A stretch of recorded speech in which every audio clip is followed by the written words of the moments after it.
And that's where it all happens. It's not so easy to fly by plane, I have to report to you. And I like to fly quietly. It will be too easy and not interesting. And what about the turbulence zone? Yeah.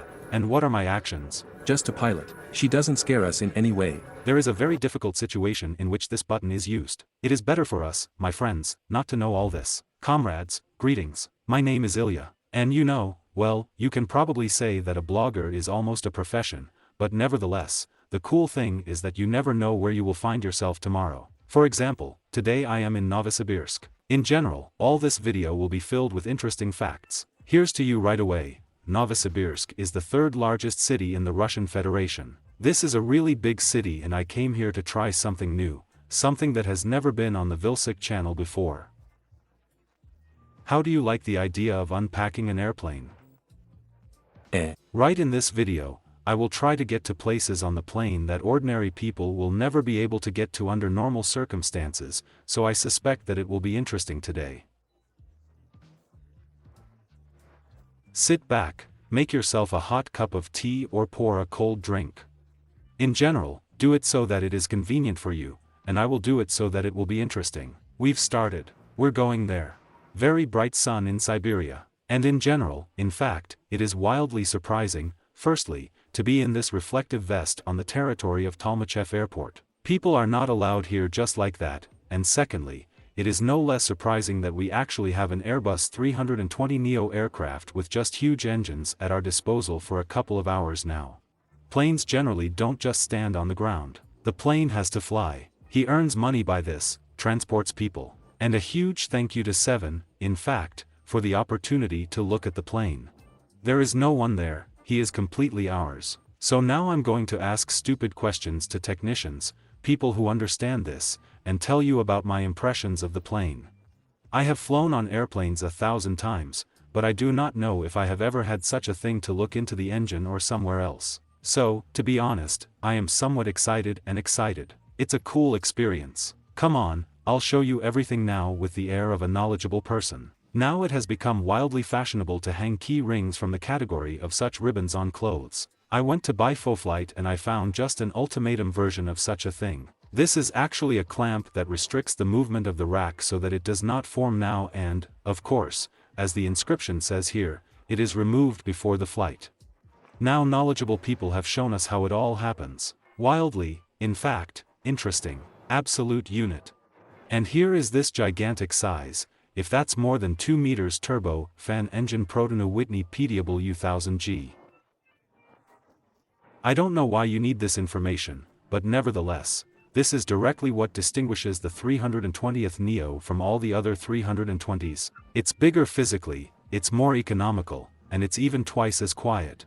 An interesting fact, by the way, the power of this engine is enough to provide electricity to 30 apartments.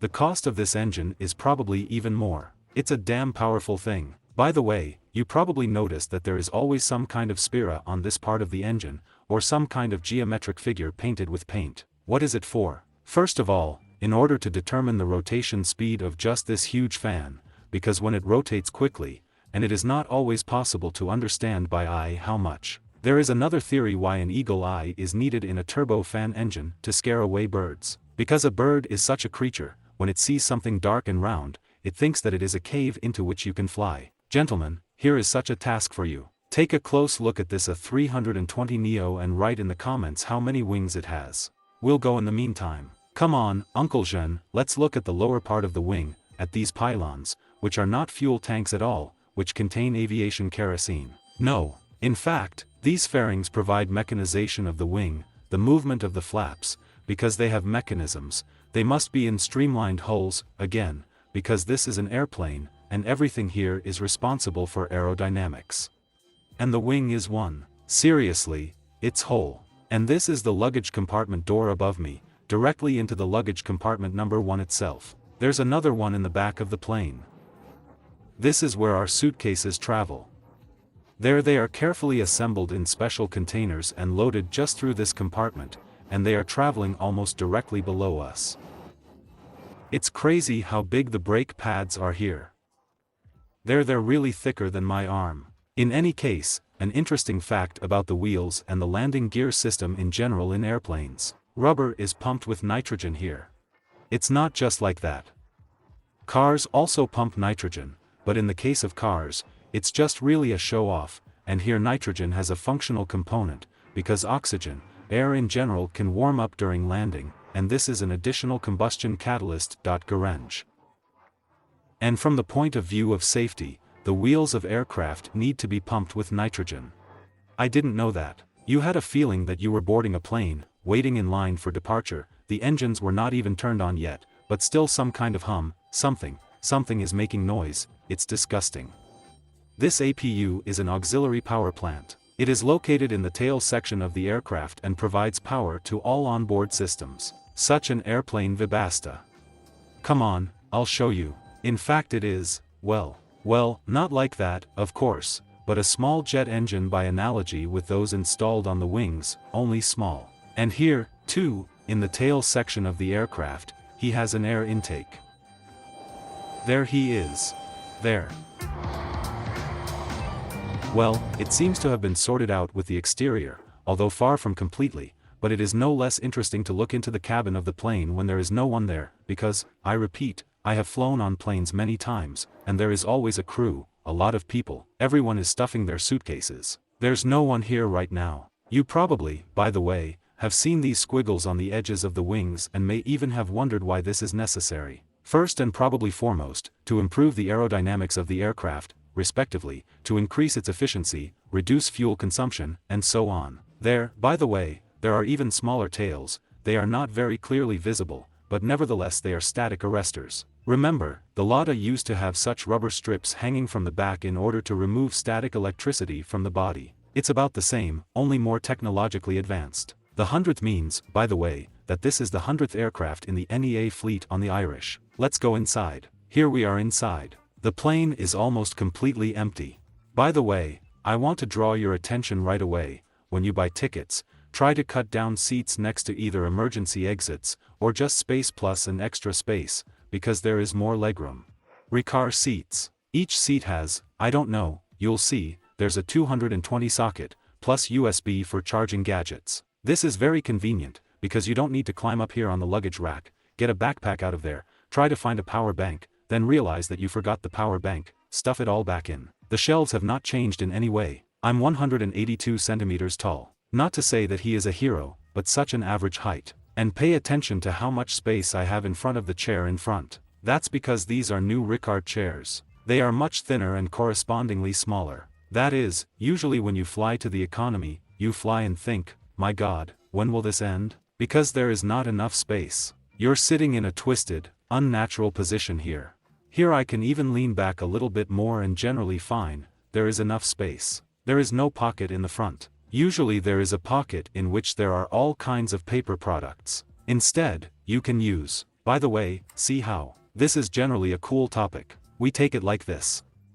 In theory, there should be a tablet with your favorite TV series, but I don't have a tablet with me, so I'm showing it on an iPhone. We fix our device here and sit watching a movie. Comfortable, convenient. Up to the top in general. Then one. That's it. That's it. That's it. That's it. That's it. That's it. How else am I supposed to sit in a business class chair? Of course, having collapsed as much as possible. It's a business. Yes, here, however, only the tilt of the backrest is adjustable, but the chair is wider, more comfortable. Here I have, look, there is a USB table, here are two sockets from below. Oh, well, at least I can sit in business on the set of the plane. Also good. Champagne. A young man.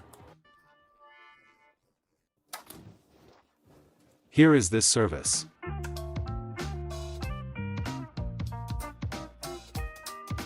A paradox, my friends. Aviation paradox. As you know, you can't smoke on airplanes. But if there is no such ashtray on the plane, it cannot take off according to aviation safety rules. Because if, after all, some smoker really wanted to smoke, he should have an ashtray. He will, of course, be dropped off and banned from flying, but he will have an ashtray. Do not smoke on airplanes. It is better not to smoke at all. Smoking, you know, does not bring anything good. The cockpit is the most interesting.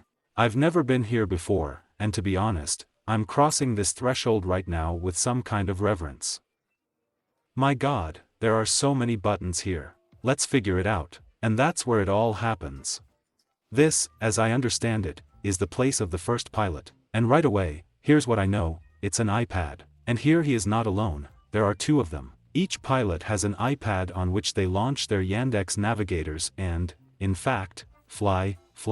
There are also two steering wheels, this joystick. I asked why this button was needed, they explained to me. In general, there is a very difficult situation in which this button is used. It is better for us, my friends, not to know all this. There are a huge number of displays, because, you know, I expected to see conventional analog sensors, but still technology is moving forward, and now a display is used instead of conventional analog sensors. Now everything is turned off, so, of course, nobody's Goshenki. It doesn't work. And you look, just pay attention to the abundance of buttons, some toggle switches and other things. Just to figure it all out, you need to spend, it seems to me, very many years. Because I'm sitting here and I don't understand a damn thing at all. Here's the iPad, yes, the IP is clear, here it caught fire. And this, that's not clear at all. Where is the autopilot? Dear passengers, says the captain of the ship, my name is Ilya Ilikov, our flight is not going through, in fact we are not flying. I am glad to welcome you aboard Airbus A320neo. In general, for some reason, by the way, pilots talk as relaxed as possible, make some announcements in the cabin, and very often you have to strain your ears to understand what they are talking about at all. Apparently, the pilot is just as relaxed as possible. In general, the fact that I can't touch anything here does not particularly upset me, because literally very soon I will have the opportunity to sit in the same cabin, but in a simulator, and try to take off or land a plane, and I know that I will not succeed, but the fact of that I will have such an experience is also not bad.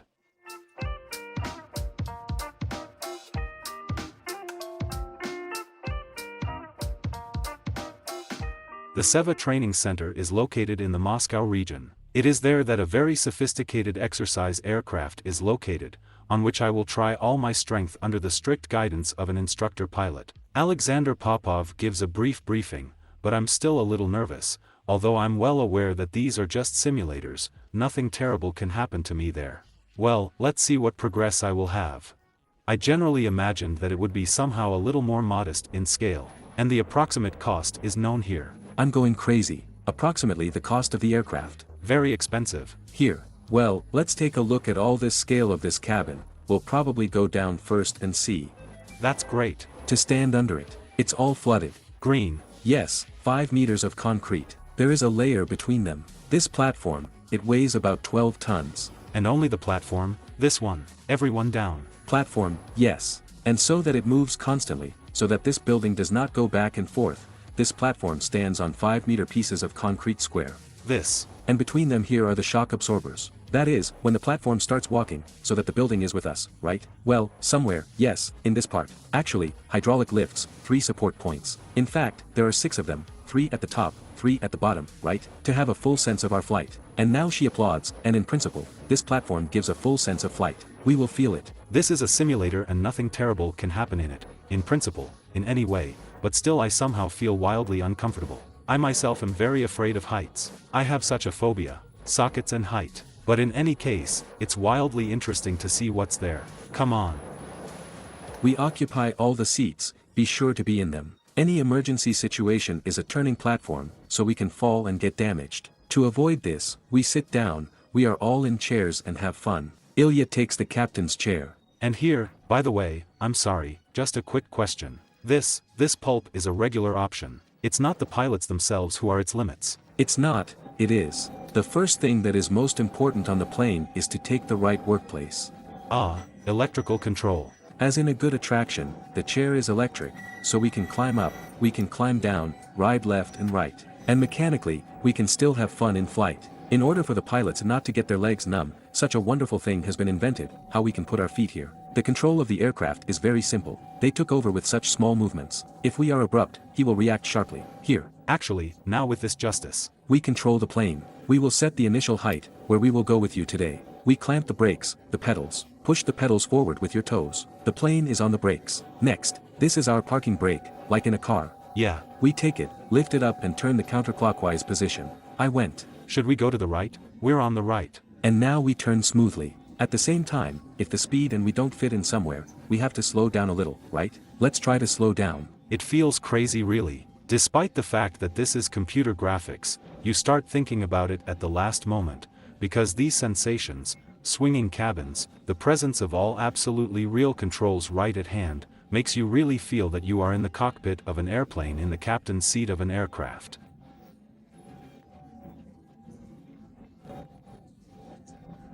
It's crazy, it's an amazing feeling. There are a lot of planes on the right. The dispatcher will give us a solution now.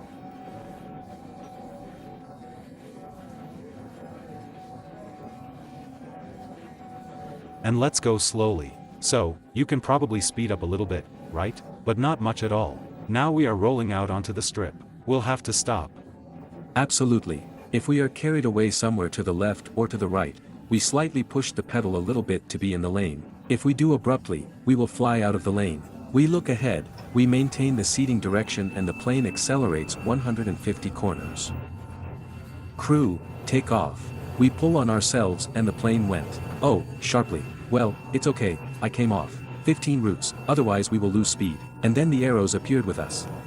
And we measure the arrow. After the separation, what prevents us from flying? What do we need on Earth? That's right. They are a man on themselves, so we take them calmly and remove a little to the left a little. Collected the crosshair. That's it, yeah. The plane is now gas warns that we have deviated from the height of the mischief by 250.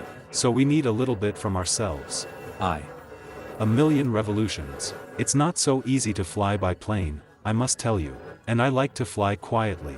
It will be too easy and not interesting. We entered the turbulence zone. Yeah. And what are my actions? Just a pilot. She doesn't scare us in any way. It doesn't frighten you in any way, but it frightens me very much. That's for her. Very, very scarecrow, and we're fucking. I understand perfectly well with my head that we are now in the simulator. I repeat, you've all seen it, how it looks from the outside. 3200. There. I'm sorry, I'm distracted by piloting here, but this simulator really gives such crazy sensations that I repeat, it's very scary to do something wrong, because you feel it all right away. We will make the first landing together, the second plus or minus, and we will perform the third independently. Yes, because it wasn't really that difficult to take off, but it was probably much more difficult to land. The first thing we have to do is to discard the psychological moments that I can't do it, it's difficult for me, this is the first time. We are tuning into the fact that, I will do it, I will succeed. Yes, I will succeed. People sit down many times every day. Why shouldn't I do the same? There is a popular opinion and I want to find out from the pilot directly whether it is so or not.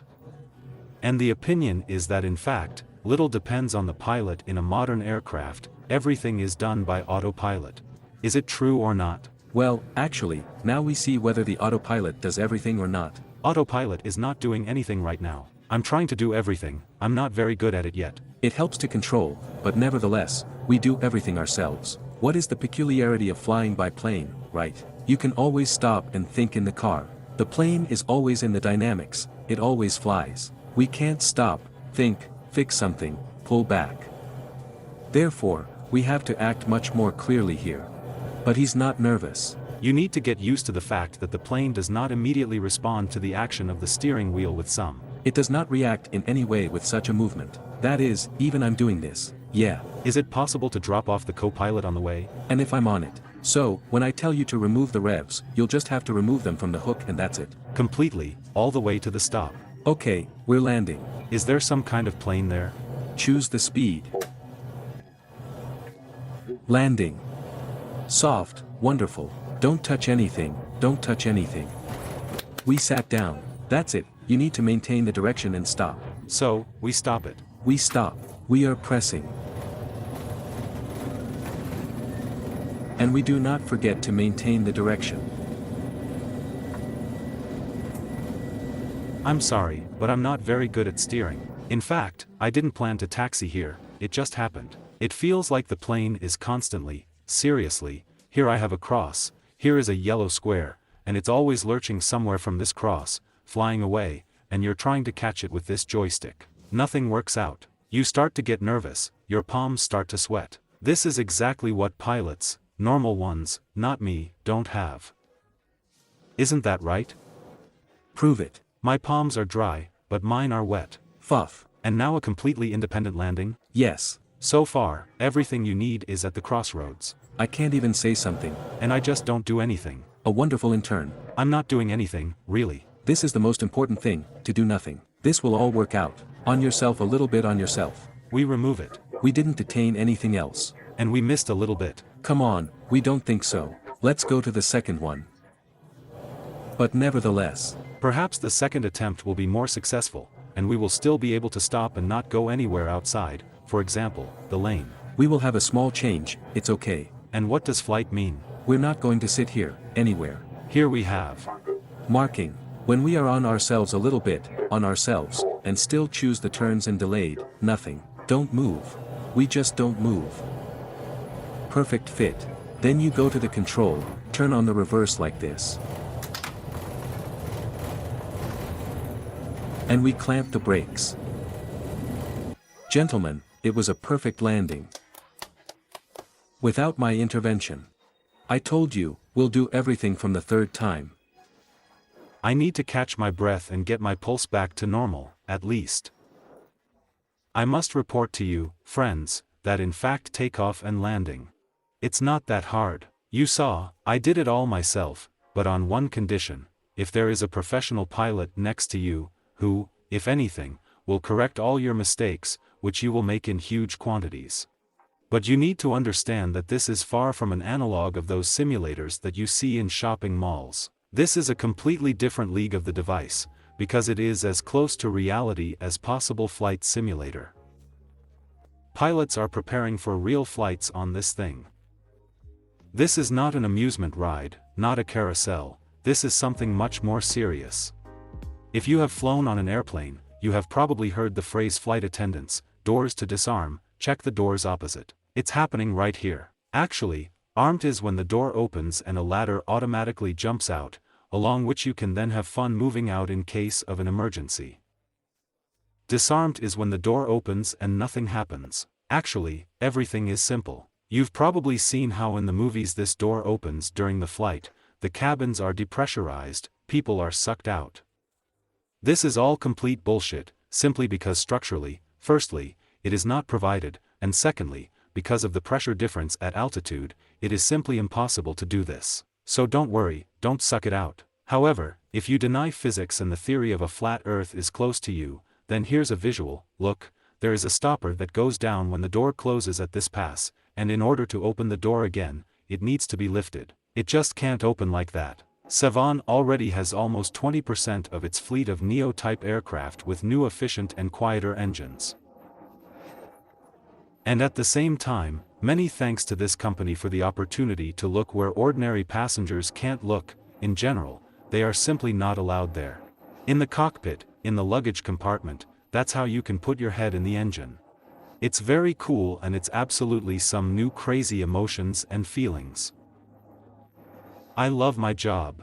Subscribe to the channel, please do not forget to support us with thumbs up, and see you soon here on YouTube. For now.